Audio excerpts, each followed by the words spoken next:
Good morning guys, जय शंकर की। चलते हैं, आज कहीं और जाना है।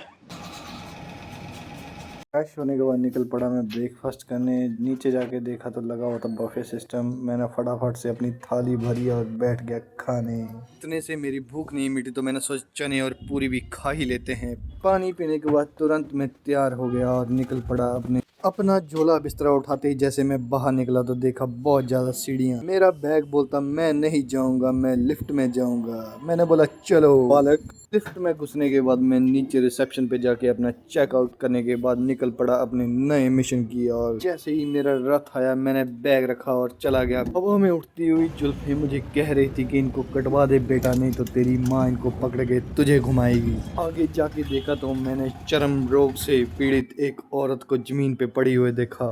ये देखते ही मुझे डर लगा और मैं ऑटो पकड़ के आगे निकल गया। फिर मेरी नजर पड़ी ऑटो वाले की तरक्की पे। उसने तो सिस्टम ही बहुत तगड़ा लगा रखा था। मैंने पूछा भैया ये कितने का है? कहता ये तुम्हारी औकात से बाहर का है।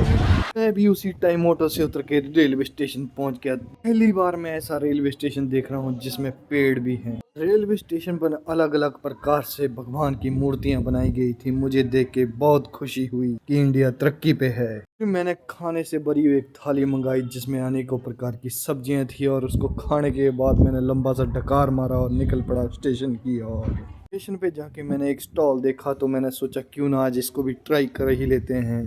मैं बैठ गया भैया की दुकान में और उसने मेरे हाथ में एक टिकट पकड़ा दी और आंखों पे पर्दा लगा दिया। और देखते ही मेरी आंखें खुली की खुली रह गई। मैंने किए भगवान महाकाल के दर्शन करने के बाद मेरे मन को शांति मिली और मैं चल पड़ा अपनी ट्रेन की। जैसे ही मेरी ट्रेन आई मैंने बैग रखा ट्रेन में और घुस गया। अंदर जाके देखा तो मेरी सीट पे कोई और ही बैठा हुआ था। फिर मैंने उसको उठा के भेजा। टांगे पसार के मैंने बोला चलो बालक बढ़ाओ आगे ट्रेन। जैसे ही ट्रेन आगे चली चाय वाला आ गया तो मैंने सोचा क्यों ना चाय पी लेते हैं। फिर मैं अंदर बैठा बैठा बोर हो रहा था तो मैंने सोचा क्यों ना बाहर जाके देखते हैं। ये भी एक सुकून भरी जिंदगी होती है ट्रेन के दरवाजे में खड़े होके बाहर का नजारा लेने में। आपने तो कभी लिया नहीं होगा।